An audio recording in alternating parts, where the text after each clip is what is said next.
인생이란 참 신기합니다. 흘러가는 강물처럼 어느새 여기까지 왔지요. 젊을 적엔 바람을 가르며 힘차게 달렸습니다. 쉬는 법도 모르고 말입니다. 그러나 어느덧 60을 넘기고 나면 물살은 잔잔해지고 흐름도 조금씩 달라집니다. 이제는 서두를 이유가 없습니다. 조급함보다는 여유가, 경쟁보다는 건강이 더 중요한 시기가 찾아온 것입니다. 대신 내 몸과 마음을 바라보며 편안하고 건강한 하루하루를 만들어가야 할 때입니다. 요즘은 100세 시대라는 말이 익숙해졌습니다. 80세, 90세까지 사는 분들도 많아졌지요. 하지만 오래 사는 것이 곧 건강하게 사는 것을 의미하지는 않습니다. 아침에 눈을 뜨면 허리가 뻐근하고 잠깐 계단을 올랐을 뿐인데 숨이 차고 저녁이면 온몸이 피곤해지는 일이 반복되다 보면 절로 이런 생각이 들기도 합니다. 이제 나이 들었으니 당연한 거지 뭐. 하지만 꼭 그런 것만은 아닙니다. 이런 변화는 단순한 노화 현상이라기보다 우리가 오랜 세월 쌓아온 생활 습관의 결과일 수 있습니다. 예를 들어 밤늦게 먹는 식사나 자극적인 음식이 위장을 지치게 하고 다음 날까지 피로를 이어지게 합니다. 잠자기 전에도 계속 켜두는 밝은 조명이나 TV는 깊은 잠을 방해해 몸의 회복을 어렵게 만들고요. 또한 오랜 시간 창문을 닫아두고 환기를 하지 않으면 실내 공기질이 떨어져 호흡기 건강에 영향을 미칠 수 있죠. 이처럼 우리가 무심코 반복해온 일상의 습관들이 알게 모르게 몸을 지치게 만들고 지금의 건강 상태를 만들었을지도 모릅니다. 하지만 너무 늦었다고 생각할 필요는 없습니다. 건강은 어느 날 갑자기 무너지는 것이 아니듯 회복도 아주 작은 변화에서 시작됩니다. 하루 한 끼를 바꾸는 것, 잠드는 시간을 조금 앞당기는 것, 창문을 열어 환기를 시키는 사소한 습관 하나가 몸에 놀라운 변화를 가져올 수 있습니다. 오늘은 그 작은 변화들을 함께 찾아보려 합니다. 60세 이후에 꼭 기억해두면 좋은 식습관, 몸과 마음을 편안하게 해주는 수면 습관, 그리고 숨쉬는 공간을 더 건강하게 만드는 생활 환경까지. 복잡하거나 어려운 이야기가 아닙니다. 지금 이 순간부터 천천히 실천해 볼 수 있는 실용적인 건강 팁들을 하나씩 이야기해 보겠습니다. 윤 어르신은 매일 밤 좋아하는 드라마를 보며 하루를 마무리하곤 하셨습니다. 그러다 보면 저녁 시간이 훌쩍 지나 밤 10시가 넘어서야 식사를 하게 되는 날도 많았습니다. 그런데 어느 날부터인가 밤중에 가슴이 타는 듯 아프고 목에 이물감이 느껴지며 기침까지 나서 잠을 설치는 일이 잦아졌습니다. 병원에서는 특별한 이상이 없다는 말만 들었고 답답한 마음만 커졌지요. 사실 우리 몸의 소화기관은 낮과 밤에 따라 움직임이 크게 달라집니다. 낮에는 활발하게 일하며 음식을 잘 소화시키지만 밤이 되면 위장도 쉬어야 할 시간이 옵니다. 그런데 밤늦게 식사를 하게 되면 쉬어야 할 위장이 다시 일을 시작하게 되고 이 과정에서 위산이 많이 분비됩니다. 그 상태에서 누워 잠을 자게 되면 위산이 식도로 역류하게 되는데 식도는 위와 달리 산을 막는 보호막이 없어 쉽게 손상됩니다. 그래서 가슴이 쓰리거나 신물이 올라오고 심한 경우 기침까지 유발되는 것이지요. 이런 증상이 반복되면 식도 점막이 약해지고 결국 만성위염이나 역류성 식도질환으로 발전할 수 있습니다. 특히 나이가 들수록 식도 근육이 약해지기 때문에 위산이 더 쉽게 올라오고 회복도 더딜 수 있습니다. 또 하나 중요한 점은 위산 역류는 수면의 질도 떨어뜨립니다. 위산이 목까지 올라오면 기침이나 가슴 통증으로 자주 깨게 되고 결국 깊은 잠을 자지 못하게 되는 것이지요. 이는 다음 날까지 피로가 이어지고 활동에도 영향을 주게 됩니다. 건강을 위해서는 저녁 식사는 가능하면 오후 6시에서 7시 사이에 마무리하고 잠자리에 들기 최소 3시간 전에는 아무것도 먹지 않는 것이 좋습니다. 만약 밤에 배가 고프다면 찬밥이나 라면 같은 자극적인 음식보다는 따뜻한 보리차나 가벼운 과일 한 조각으로 대신하세요. 바나나처럼 부드럽고 위에 부담이 덜한 음식을 소량 드시는 것이 좋습니다. 된장찌개, 미역국, 갈비탕 같은 국물 요리는 한국인의 밥상에서 빠질 수 없는 반찬입니다. 그런데 많은 어르신들이 국물까지 말끔히 비우는 습관을 갖고 계시지요. 하지만 이 습관이 오랫동안 건강에 어떤 영향을 미치는지는 잘 알려져 있지 않습니다. 국물에는 생각보다 많은 양의 소금, 즉 나트륨이 들어 있습니다. 물론 나트륨은 우리 몸에 꼭 필요한 성분이지만 지나치게 섭취하면 다양한 건강 문제가 생깁니다. 세계보건기구에서는 어르신의 하루 나트륨 섭취 권장량을 1500mg 이하로 정하고 있습니다. 하지만 찌개 한 그릇에 국물만 다 마셔도 이 기준을 훌쩍 넘기게 되지요. 나트륨을 너무 많이 섭취하면 어떤 일이 생길까요? 우선 혈압이 올라갑니다. 소금은 우리 몸에 물을 끌어당겨 혈관 속 혈액량을 늘리기 때문에 혈압이 높아지고 결국 고혈압으로 이어집니다. 고혈압은 뇌졸중, 심장병, 신장질환 등 다양한 질병의 시작점이 됩니다. 또한 짠 음식을 자주 먹으면 몸이 붓고 얼굴이 푸석해지며 피로가 잘 풀리지 않습니다. 밤에 짠 국물 음식을 먹고 자면 아침에 얼굴이 붓는 경험 한 번쯤 해보셨을 겁니다. 이건 우리 몸이 나트륨으로 인해 수분을 제대로 배출하지 못하고 있다는 신호입니다. 뿐만 아니라 나트륨은 뼈 건강에도 영향을 줍니다. 소금이 체내에 과하게 들어오면 소변을 통해 칼슘이 함께 빠져나가 뼈가 약해지고 이는 골다공증 위험을 높이므로 나이가 들수록 더욱 조심해야 합니다.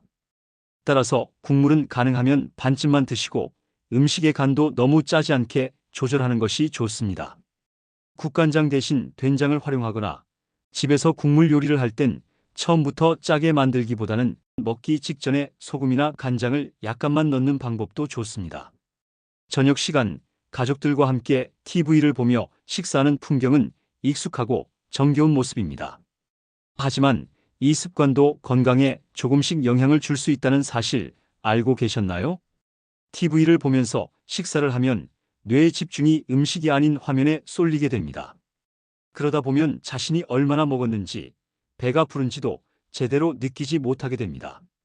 이것을 무의식적 식사라고 합니다. 음식을 먹기 시작하고 포만감을 느끼기까지는 약 20분이 걸리는데 TV에 몰입하다 보면 그 신호를 놓치기 쉬워서 필요 이상으로 더 많이 먹게 되는 것이지요. 이는 자연스럽게 과식으로 이어지고 체중 증가와 소화불량을 유발하게 됩니다. 또한 빠르게 씹고 넘기는 경우가 많아 소화가 잘 되지 않고 가스가 차거나 속이 더부룩해지는 원인이 되는 것입니다. 식사 후 바로 소파에 앉거나 눕는 습관도 좋지 않습니다. 위에서 장으로 음식이 내려가려면 중력의 도움이 필요한데 눕거나 구부정하게 앉아 있으면 이 과정이 방해를 받기 때문입니다. 결국 이 또한 소화불량과 속쓰림으로 이어지기 마련이지요. 건강한 식사를 위해서는 TV를 잠시 끄고 식탁에서 음식에만 집중하는 마음챙김 식사를 실천해 보세요. 음식의 맛과 식감을 천천히 느끼며 꼭꼭 씹어 먹는 것만으로도 만족도가 훨씬 높아지고 소화도 훨씬 편안해집니다. 식사 후에는 10분 정도 가볍게 산책하거나 의자에 바르게 앉아 있는 것도 큰 도움이 됩니다. 지금까지 건강한 노후를 위해 피해야 할 식습관 3가지를 함께 살펴보았습니다. 밤늦은 식사는 위산 역류와 수면 장애를 일으킬 수 있고 국물을 끝까지 다 마시는 습관은 고혈압과 부종, 심지어 뼈 건강에도 영향을 줄 수 있습니다. TV를 보며 식사하는 습관은 과식과 소화불량을 불러올 수 있습니다. 이러한 식습관은 한두 번의 문제가 아니라 매일 반복되며 쌓이는 것이기에 더욱 중요합니다. 하지만 다행인 건 지금부터라도 조금씩 바꿔나간다면 충분히 좋은 방향으로 바뀔 수 있다는 점입니다. 오늘부터는 저녁 식사는 조금 더 일찍, 국물은 반쯤만, TV는 끄고 천천히 씹는 식사로 바꿔보세요. 이 작은 실천이 소화기 건강은 물론 편안한 수면과 더 활기찬 내일로 이어지는 첫걸음이 될 수 있습니다. 이제 우리는 하루 중 3분의 1을 차지하는 중요한 시간, 수면에 대해 이야기해 보려 합니다. 식습관이 건강의 기초라면 수면은 몸과 마음을 회복시키는 소중한 시간입니다. 어떻게 하면 더 편안하고 깊은 잠을 잘 수 있을까요? 이 할머니는 밤에 화장실에 다녀오기 위해 항상 스탠드 불을 켜놓고 주무십니다. 창문 밖으로 들어오는 가로등 불빛까지 더해져 방이 완전히 어두워지지 않지요. 그런데 요즘 들어 이상하게도 충분히 잤다고 생각했는데도 몸이 개운하지 않고 자는 도중에 자주 깨는 일이 많아졌습니다. 여러분, 불을 끄고 자는 것이 왜 중요한지 아시나요? 사실 우리 눈은 감고 자더라도 빛을 어느 정도 인식합니다. 눈꺼풀을 뚫고 들어오는 빛이 망막에 도달하면 뇌는 아직 낮으니 활동할 시간으로 착각하고 깨어 있으라며 신호를 보냅니다. 그렇게 되면 밤사이 분비되어야 할 멜라토닌이라는 수면 호르몬의 양이 줄어들게 되는 것이지요. 멜라토닌은 단순히 잠이 들게 해주는 호르몬이 아닙니다. 깊고 안정적인 숙면을 도와주며 몸이 회복되고 면역력이 유지되는 데에도 꼭 필요한 호르몬이지요. 이 호르몬이 부족하면 쉽게 잠이 들지 못하고 자주 깨며 다음날 아침까지 피곤함이 남게 됩니다. 더 심각한 것은 장기적인 영향입니다. 연구에 따르면 밤에 빛에 자주 노출되면 치매 발병 위험이 높아질 수 있다고 합니다. 우울감이 깊어지고 면역력도 떨어질 수 있지요. 이는 멜라토닌이 단지 잠만 관리하는 것이 아니라 뇌 건강과 면역 시스템 전반에 영향을 주기 때문입니다.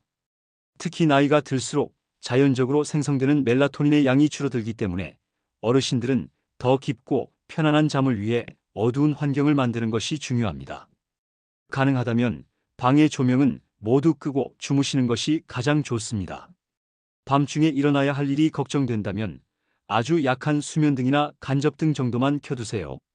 창문을 통해 들어오는 가로등 불빛도 암막 커튼이나 블라인드로 차단하는 것이 좋습니다.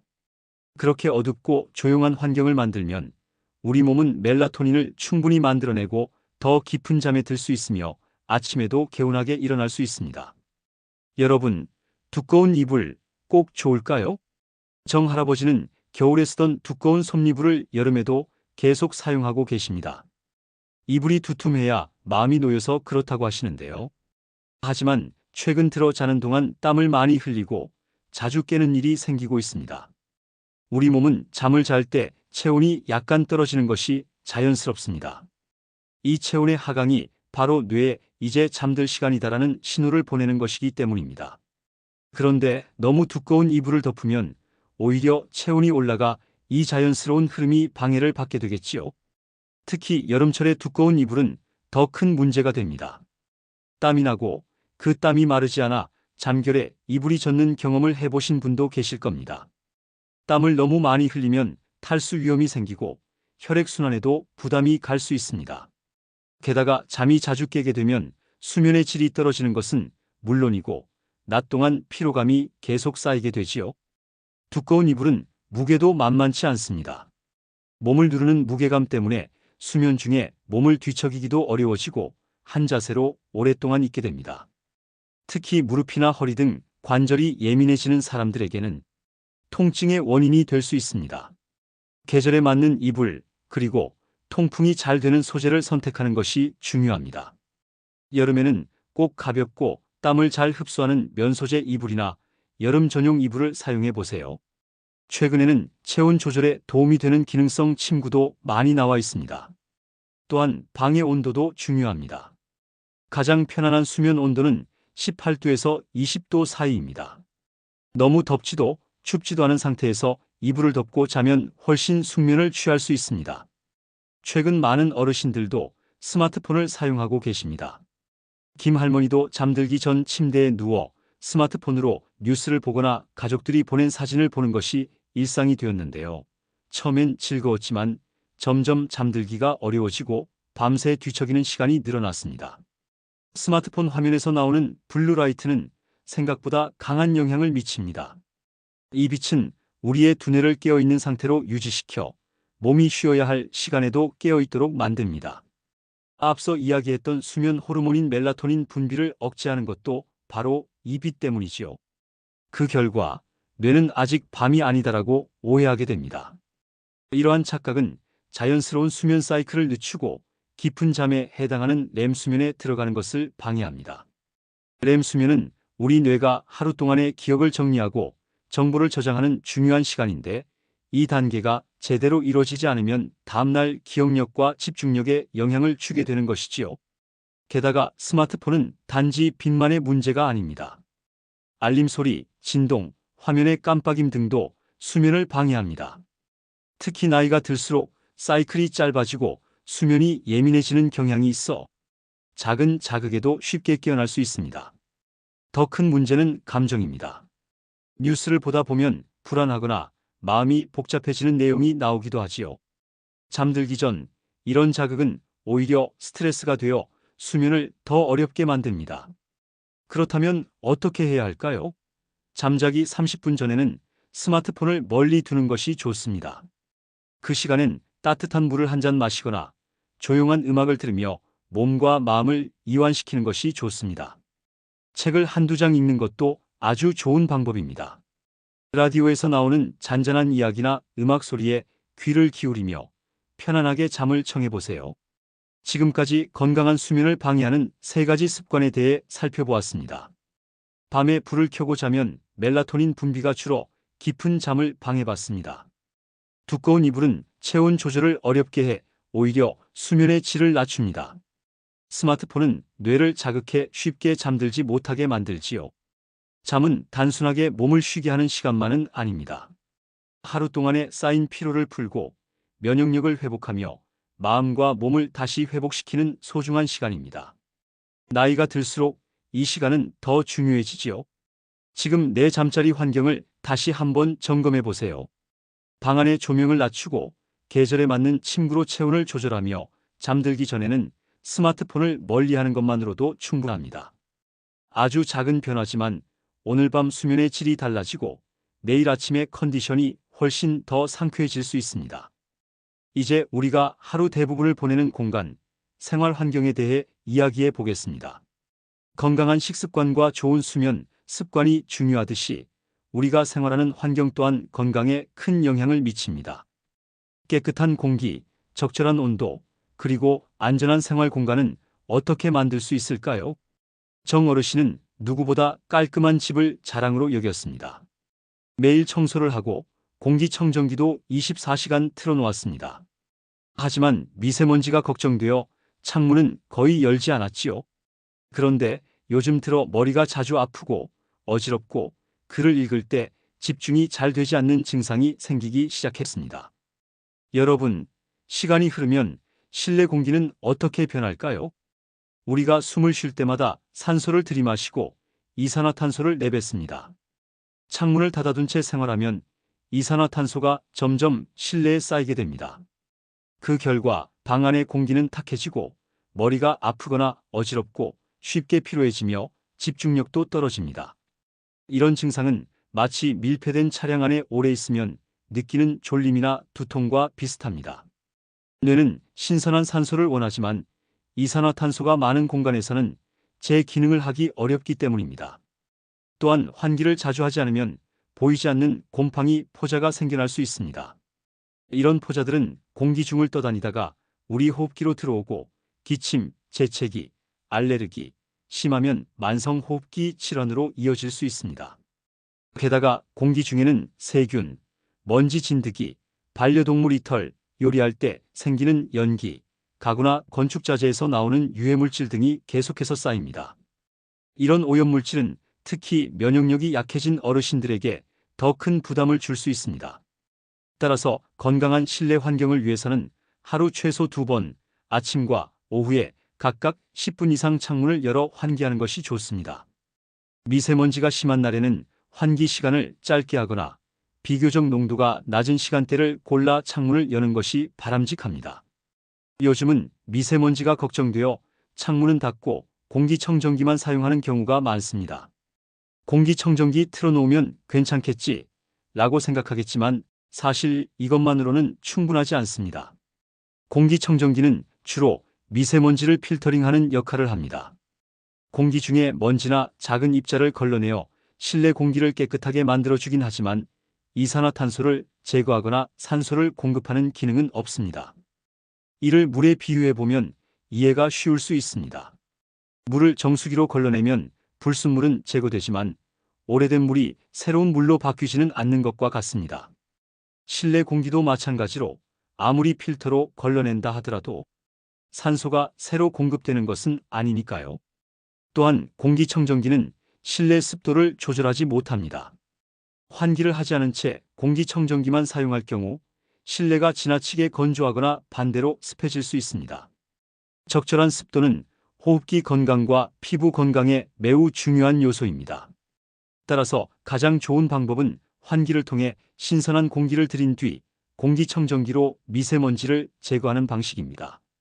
이렇게 하면 산소는 공급받고 미세먼지는 줄일 수 있어 일석이조입니다. 가습기나 공기청정기는 하루 종일 켜두기보다는 꼭 시간대별로 사용 설정을 해두세요. 전기료 절약은 물론 기기의 수명 연장에도 도움이 되니까요.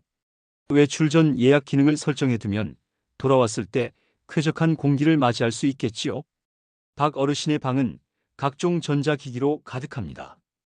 TV, 전기장판, 전자레인지, 컴퓨터, 공기청정기, 가습기까지 대부분의 기기가 항상 켜져 있지요.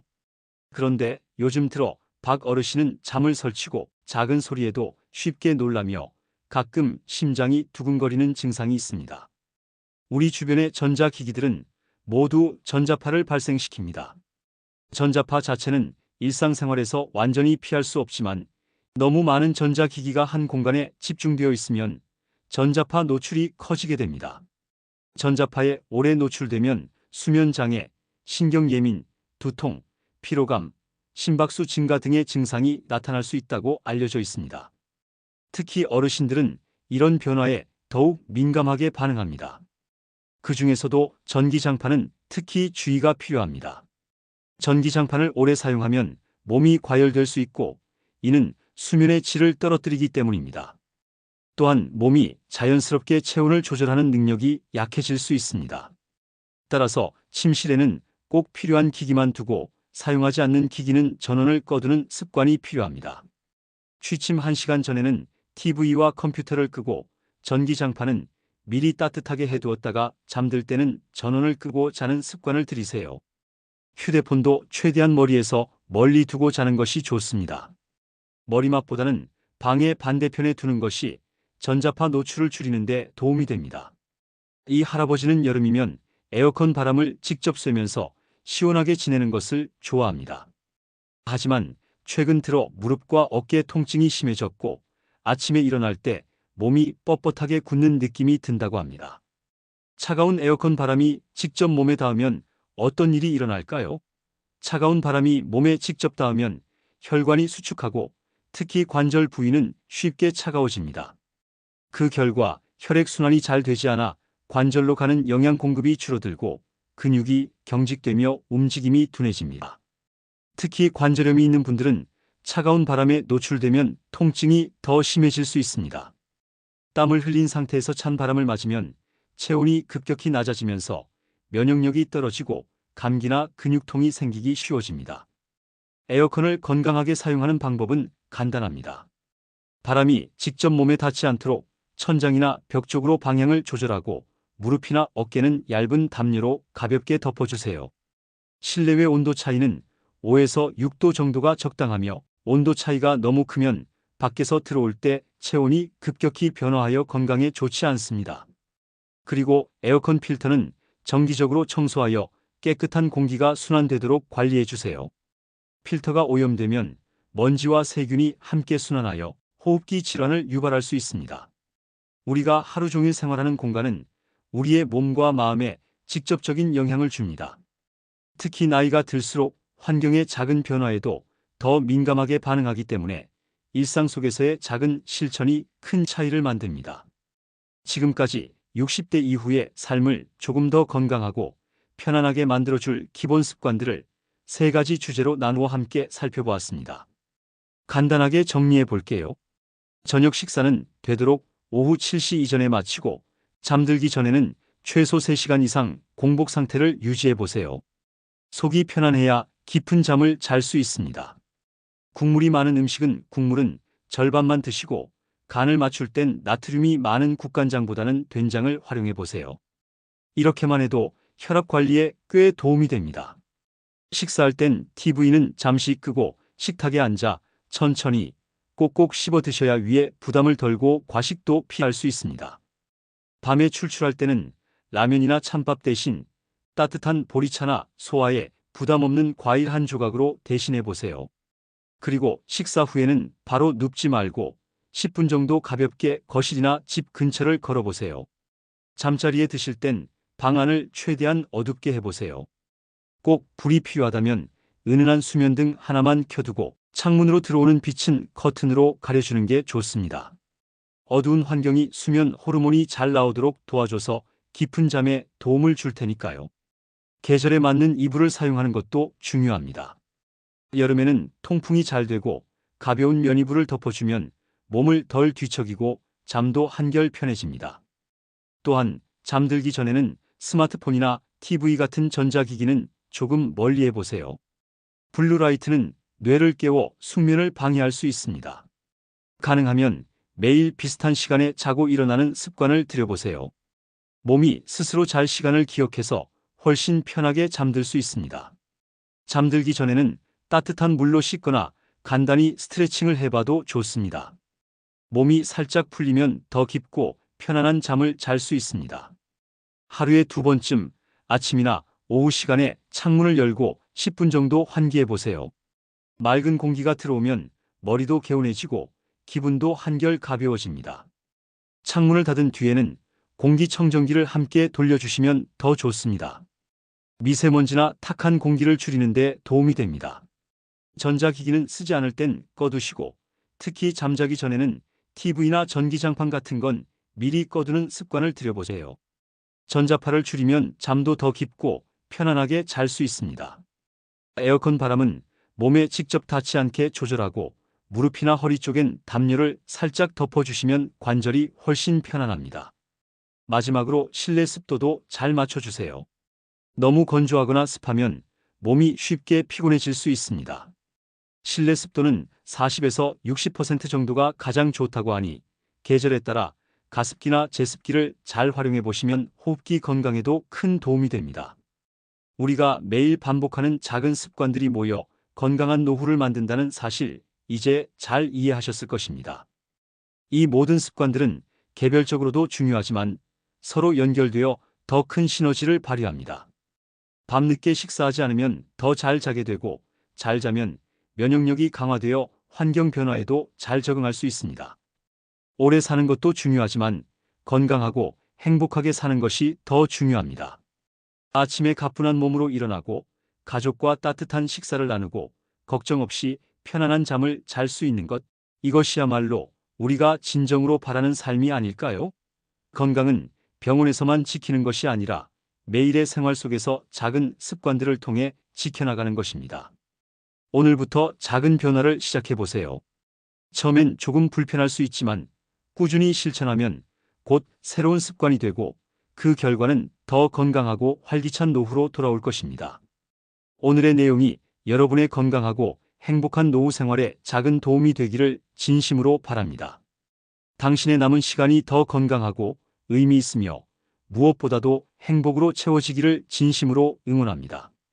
오늘 들으신 내용이 좋으셨다면 주변 분들에게도 함께 공유해 주세요. 오늘도 지혜롭고 건강한 노후의 삶을 응원하겠습니다.